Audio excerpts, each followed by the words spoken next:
Words at War.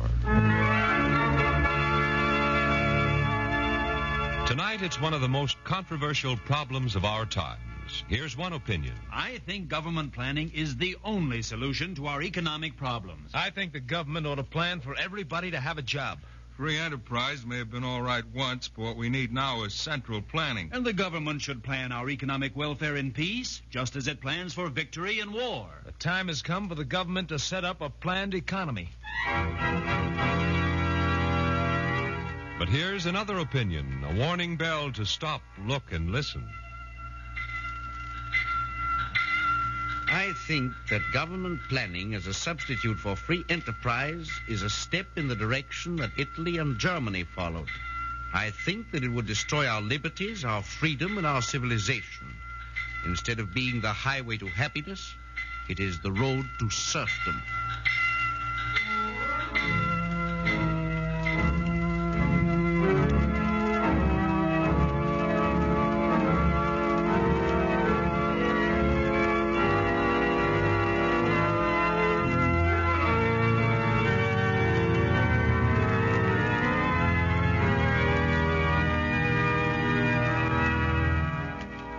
Tonight, the National Broadcasting Company, in cooperation with the Council on Books in Wartime, brings you a radio impression of one of the most talked about books in America. It's a direct challenge to much that is being thought and spoken these days. It's one answer to the question, shall we have a planned economy directed by the government, or shall we have free enterprise based on competition? Some of you may like it, some of you may not. But in keeping with the spirit of this Words at War series, here is one of the most provocative and widely discussed books of the day. We present The Road to Serfdom by Friedrich A. Hayek.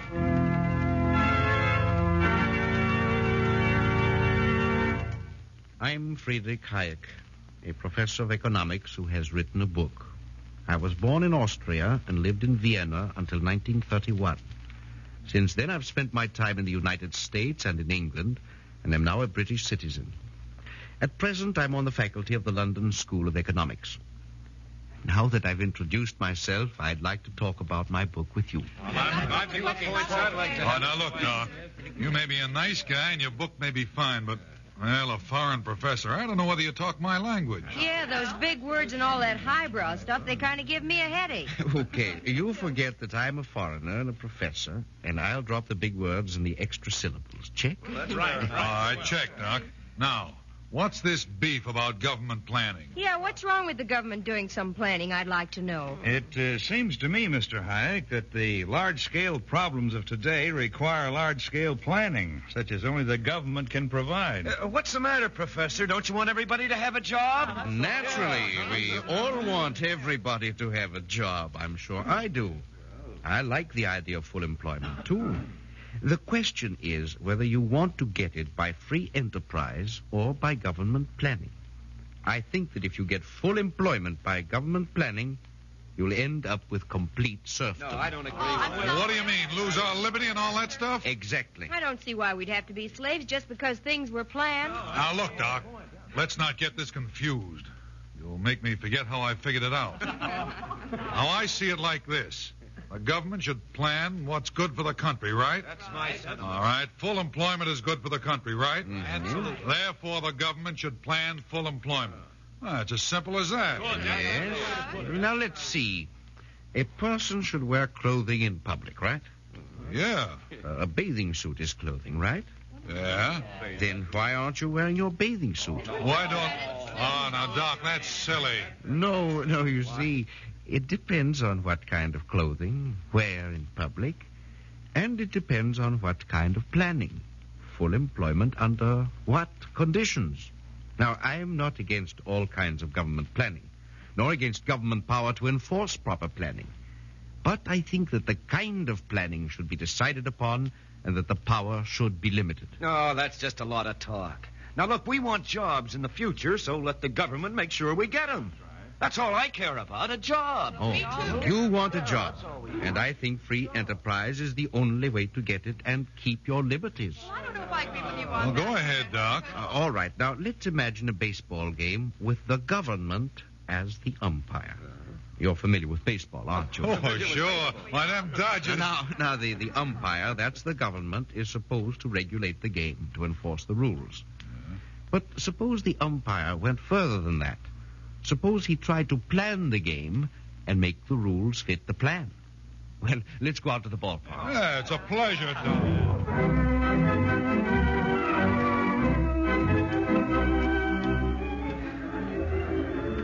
And now the batter is up at the plate, and the pitcher winds up, and here it comes. Strike? Hey, look, Ump, that was 3 feet wide of the plate. Well, yes, but you're such a big fellow. You can reach further than the other players. Don't you think it's only fair that you should? Only fair? Well, look, the plate's the plate. Now, let's not be unreasonable. Hey, what? And here's the pitch again. It's high on the inside. It hit the batter. Boy, that hurts. But it puts me on first base, huh? Now, wait. Hit you pretty hard, didn't it? Yeah. Well, now, I'll tell you what. You take 2 bases instead of just 1. What? 2 bases? When a guy gets hit with the ball, he gets 1 base. You're just the catcher around here, you understand? Gee, 2 bases? But, a guy hit with the ball And gets now only the 1 runner's on base. It's in second, the and rules, here's you the know next that. batter up, and there's the pitch. And he hit it. A hot grounder deep to the shortstop, and he's up with it nicely. The runner is rounding third, and the shortstop throws to first. He just faked that throw. Now he sends the ball to the catcher at home. The runner is coming in, but he's out by a mile. Safe? What did you say, I said he was safe. He was out by 10 yards. Look, he hasn't touched the home plate yet. Yes, that's true. But how was he to know the fielder was going to throw home? How was he to know? But the rules. There's nothing in the rules that says All that. the same, it was a very underhanded thing to do, so the run counts. There seems to be quite an argument down there at the plate. While that catcher's holding the ball, the runner on first makes a break for second, but the catcher sees him. He throws to second, a beauty, and the base umpire calls him out. Yes, sir, he's out. Oh, wait a minute. The head umpire signals that he's safe. Now both the managers are coming out of the dugout. The players are gathering around. What's the idea? Everybody could see that he was out. I think you're taking a very narrow point of view. After all, your side is 4 runs ahead now. Well, what difference does that make? I think it's only fair to give the other team more of a chance. You like close games, don't you? Well, maybe I do, but still. Certainly everyone likes a close game. All the same, if the man's out, he's out. Now, look, I'm planning this game, not you. Play ball!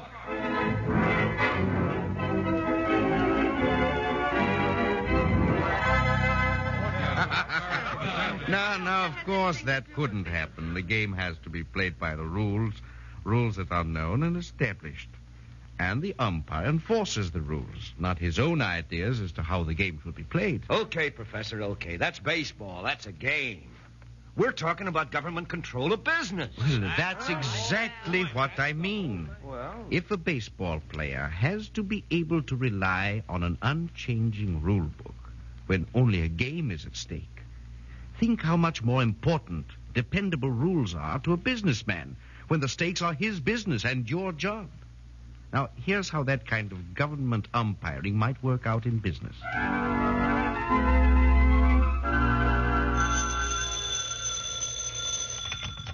Jones Shoe Manufacturing Company. This is the Production Directive Bureau calling. Is Mr. Jones in? Just a moment. It's for you, Mr. Jones. Washington calling. Oh, yeah. Yes. Hello, this is Mr. Jones. Mr. Jones, the Production Directive Bureau has had to reduce your spring quota. Instead of 50,000 pairs, you can make 25,000. What? Wait a minute. Well, you told me yourself 50,000. I went ahead on that. I got the leather. I'm sorry.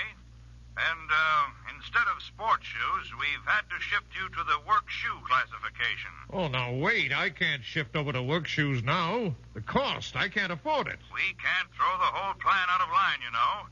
We're depending on you for the work shoe quota. But I'll go bankrupt, I tell you. Oh, there must be some way you can manage, some economies you can make. But there's nothing to cut. I can't cut on pay. The union will strike. I'm sorry, Mr. Jones, but orders are orders. Goodbye.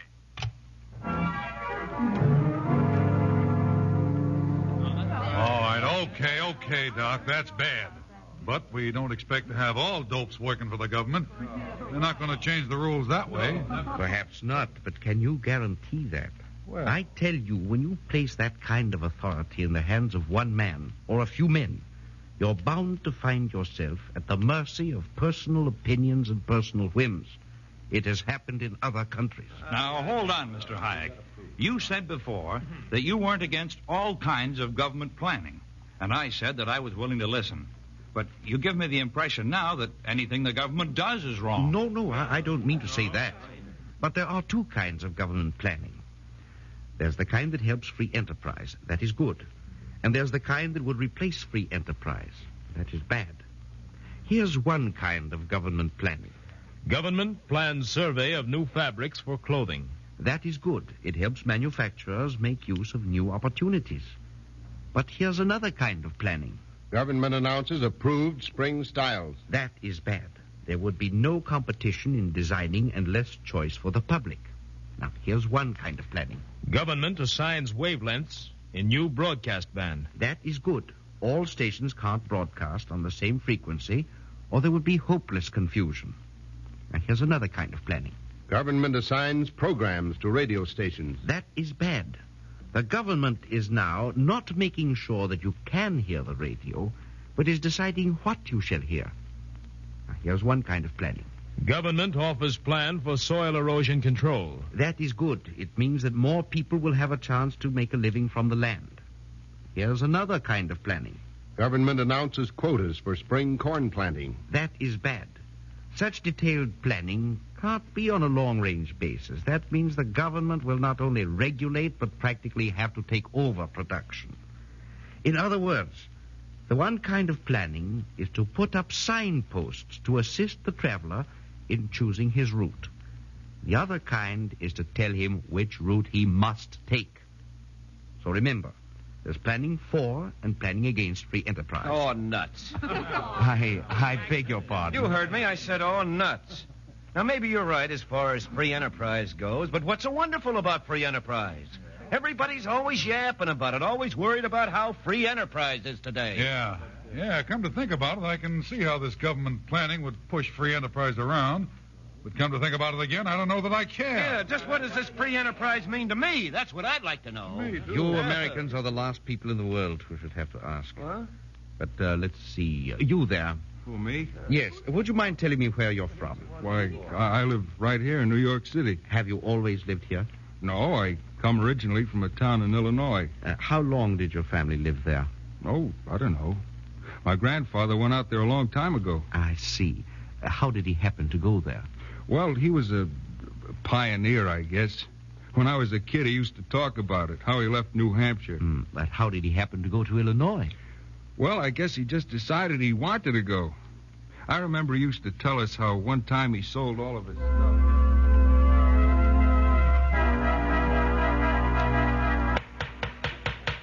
right, 10 I have, 10 I'm bid. $10 once, $10 twice, $10 3 times.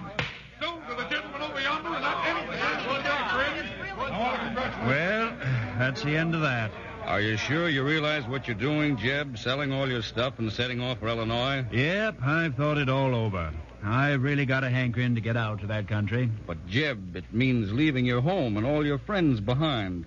And it's a mighty dangerous trip, too. I know. But when the time comes, a man's got to try to better himself. I don't take it easy leaving here. I've had mighty good friends, such as you, Jerry. Thanks, Jeb. But I can see something out yonder I could never have here. Well, I reckon I can understand what you mean, but you had a mighty good blacksmith trade here, and we'll miss you that way, too. You'll find another one. In fact, it'll give someone else a chance. I know it means a lot, risking my home, my family, everything that I've worked for here, but I'm willing. I think that out there in Illinois, I can get something better. Have something better for the young ones. Be something better myself, maybe. You're taking a big chance, Jeb.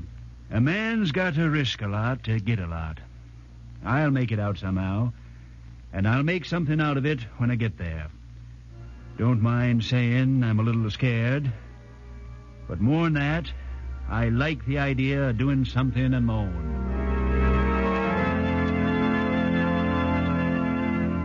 That's free enterprise. A man moving just because he feels like it, because he wants a chance at something better. It's a man feeling that he has a right to start from scratch on equal terms with his fellow men and that he has a right to go as far as his courage, his work, and his ability will take him. Now, how do you think your grandfather would have felt if there'd been a government agency to say, you're a registered blacksmith, you're not needed in Illinois. You'll have to file a statement of intent to move, and then if there are no vacancies in your labor area, we'll recommend you to the nearest job. What do you suppose your grandfather would have said to that? Well, as I remember, Granddad, he'd probably have told him to go... Maybe you'd better not say it. Well, okay, Professor. Those pioneers were plenty brave, and that was free enterprise. But those guys yelling about free enterprise today, big profits are what they're talking about. Profits? Is there anything disgraceful about profits? When those men risked their money, their lives, their energy, in the hope of something better, they thought they had a right to a fair profit. So did the men who built the canals and the railroads, the men who thought that they could make better iron and steel, the men who gambled on the harvesting machine, the men who bet they could make and sell automobiles. Why shouldn't they make a fair profit, have a reward for their courage and effort? All right, but all that's history book stuff. Once upon a time, free enterprise could work, maybe. But it hasn't got anything to do with us today. Doesn't it? Doesn't it have anything to do with us today? I've heard about a man in our day who left school to become an errand boy for a photographer in a little New York town. He bought out his employer, then decided to change his line of work. He became a salesman for a paving contractor, but then decided that he could do a better job himself. Oh, just a minute and I'll tell you. He saved enough money to get a couple of second-hand mixers. And soon he was building highways by new methods, and when he couldn't buy the equipment he wanted, he built it himself. He liked a big job. When a chance came along to build the San Francisco-Oakland Bay Bridge, he built it. Then there was talk of a big dam, Boulder Dam. He said, I can build dams too, and he built it. The war came along, and there were ships to be built. He said, I know something or other about how to build things. I can build ships too. And he did, for his name is Henry J. Kaiser. I knew it. Now, that is free enterprise at work, friend. That's what we're talking about. And don't kid yourself that free enterprise doesn't work today.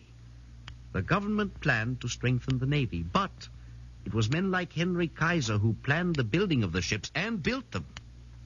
Photographer, salesman, paving contractor, dam builder, bridge builder, ship builder.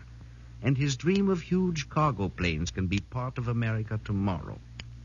No, now, that is not a career that the government would plan. He did the planning. Just remember that the more planning the government does for the individual, the less opportunity the individual has to plan for himself. Let's quit being ashamed for free enterprise. It has served democracy well, and perhaps democracy had better recognize it. Look, Mr. Hayek, Yes? speaking for myself at least, I do like the idea of free enterprise. But we're not all Henry J. Kaisers. That's the thing. That's just an exception. Now, I never said that I particularly liked the idea of giving the government control of everything, but just being fair. You take the way it is now. It seems to me that big business is in control of everything. Business in control of everything? That's just not true, but if it were, would you take the power away from business and give it to the government? Why, yes, I think I would. But look, when you take power away from business and give it to the government, you don't destroy that power, you increase it. Well, I don't see why, Doc. There isn't any more power, it's just that the government has it. And I think I can control that power better if the government has it instead of business. Well, I see you can't. Actually, there's a great deal more power when the government has it because it's concentrated. Now, I'll grant you, if you show me 100 wealthy industrialists, they represent a lot of power. But it's not all in the hands of one of them or even a small group of them. They, too, have their differences. After all, they're in competition with each other. Now, when it's all in the hands of one group, as it would have to be in the hands of a central group to make central planning work, the power is magnified. Well, I don't see how it could be much worse than it is now.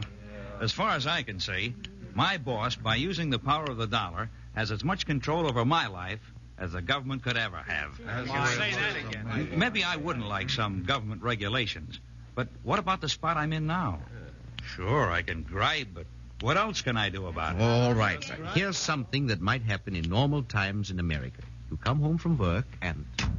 Oh, it's you, Jim. Yeah, it's me. You sure scared me the way you slammed that door. I'm sorry, honey. I guess I'm just kind of burned up. Oh, you're tired, aren't you, darling? Oh, it's not that. It's that boss of mine.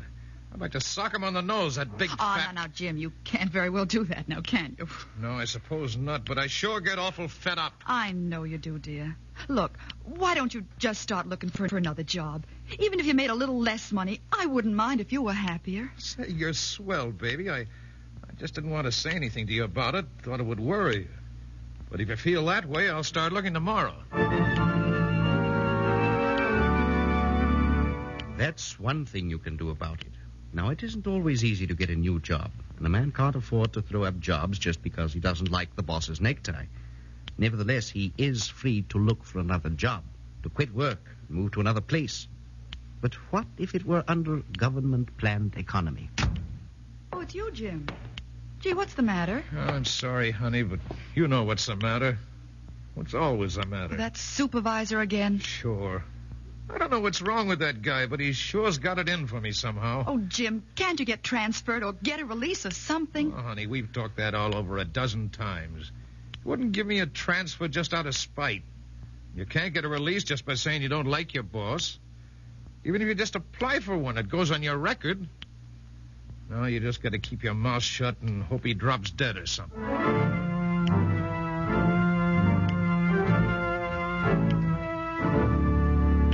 And that, friends, is serfdom. If you can't quit your job, if you're not free to leave the place you work, you're a serf. And it can happen. We've seen countries where it has happened. Well, that's something that worries me, too, Mr. Hayek. You know, when times are good, it's easy to keep our rights. But when times get tough, when jobs are scarce, well, that's something else again. I'll say it is.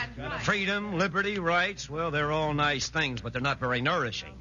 Now, what good are rights if it's the right to starve to death? And freedom. What good's freedom if it's a freedom to skip dinner and then skip supper, too? And liberty. Yeah, liberty and 5 cents will get you a cup of coffee, but you've got to have the 5 cents. Yeah, no, Mr. Hayek, he's not all wrong about that. When things are bad, well, you can hardly blame people for feeling that their rights aren't so important. Perhaps you're willing to give up your rights, your freedom, and your liberty to win some security. But it's not a new solution to your troubles. I've heard it said before that democracy is outworn, outmoded, no longer useful. A man got up in Italy not so long ago. He stood on a balcony, stuck out his chin, and told the Italian people that they need not be hungry and oppressed, that he would look after them and see to it that their babies were fed, and that he had a plan that would solve all their troubles. All they had to do was give up their liberties. Let him decide what they were to read, when they were to work, and how much they should be paid. People listened to him. And you know what happened to them? Those babies they loved. After he had humiliated them, tortured them, made them the scorn of the earth, they took him in their bitterness and hung him up by the heels in a square of Milan. And the little man got up in Germany, told the Germans that they need not be hungry and oppressed, that he would look after them and see that their babies were fed, and that he had a plan that would solve all their troubles. All they had to do was to give up their liberties. And the people listened to him, and you know what happened to them and to the babies they loved. After they had become less than men, after they had become the scorn of the earth and the despised of history, they find themselves without food, and without honor, and without hope. Hey, now, hold it just a minute, Doc. This is America. This is different. I mean, after all, we got a democracy. Now, here in wartime, we give guys lots of power to get stuff done, don't we? But all the same, we haven't serfdom. Anyhow, I don't feel like no serf. Yes, that's true. And the reason The reason is because they're our powers. As long as we got the final say as we have in a democracy, we can give our government all the powers we want to. And we can take I wish you were right. The fact that it's democratic power doesn't mean that it won't be abused. The power must be limited. In wartime, it is limited by the fact that it's granted only for the purpose of war. But if we carried such powers over into peacetime to solve our economic problems, they wouldn't be limited. Now, look, Professor, I'm still not scared. Okay, so with the government in control, you got regimentation. So what? I don't mind being regimented a little. Is that so? I wonder how much of it you've endured. Pardon me, would you come up a minute, Sergeant? Oh, sure. What is it? How do you like being in the Army? Oh, swell. How would you like it if there weren't any war? Oh, if there weren't any war, well, then I wouldn't be in the Army. But you said you liked it in the Army. Well, sure, but that's different. Anyone can see that. I mean, well, I'm proud of this uniform, But when the war's over, I'm going to get it off so fast it'd make your head swim. Enough said. And I think the point is clear. These boys are proud to wear their uniforms. They're willing to be told what to do, when to do it, how to do it, when to eat, when to sleep, and all the rest of it to help win this war. But when that duty is over, they want to get out of uniform, and that is as it should be. When you give up your liberties for a limited period of time to protect your country, that is patriotism. But if you give up your liberties just for security, that is serfdom. Ask any German.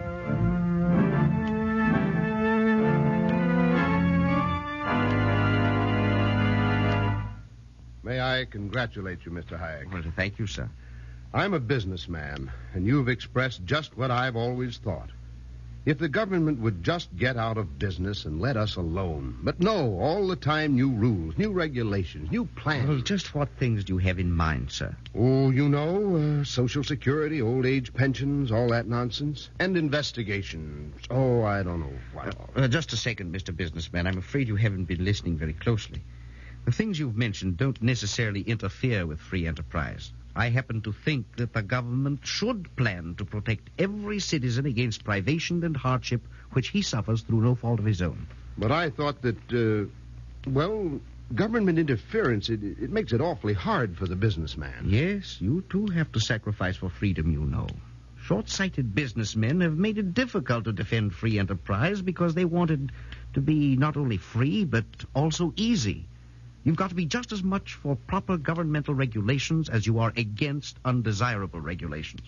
You've got to encourage the right kind of government planning, or you'll get the wrong kind.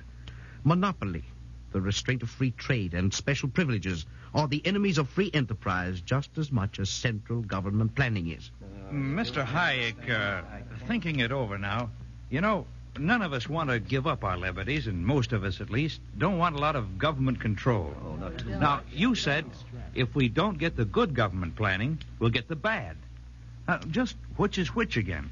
How can we judge? Well, ask yourself whether the planning makes competition more free and more fair, or whether it substitutes something else for competition. Eternal vigilance is the price of your freedom in politics. It is also the price of your freedom in enterprise. Mr. Hayek, you mentioned that wartime restrictions shouldn't be carried over into peacetime. I suppose that the more quickly they're abolished, the better. Oh, no. On the contrary, to avoid confusion and hardship, we should readjust to peacetime slowly. But we should be planning to return to free enterprise, not planning to make wartime controls permanent. Now, look, Professor, you said some stuff that I guess I'll have to think over. But it's still a fact that free enterprise just hasn't worked. At least not to my satisfaction. Nor to mine. But I think the trouble is not that free enterprise has failed, but that it hasn't been fully tried. You can criticize your American democracy, too, if you like. It hasn't worked to everyone's satisfaction at all times. But I think you'd agree that what you need is more democracy, not less. And I think what you need is more freedom of enterprise, not less. It's natural to be dissatisfied with what hasn't worked out perfectly. But in your dissatisfaction, you may do what some other nations have done. I ask you to remember one thing. When government planning takes the place of free enterprise, you're on the road to serfdom.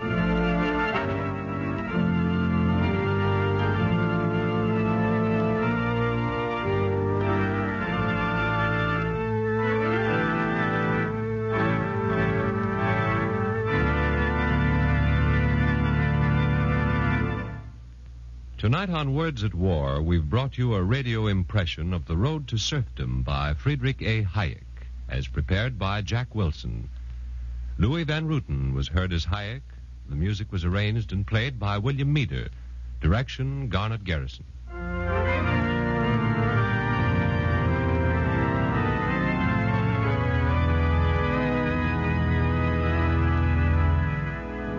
Next week, Words at War will present the radio dramatization of Wartime Racketeers by Harry Lever and Joseph Young. This series of programs is brought to you in cooperation with the Council on Books in Wartime by the National Broadcasting Company and the independent radio stations associated with the NBC network.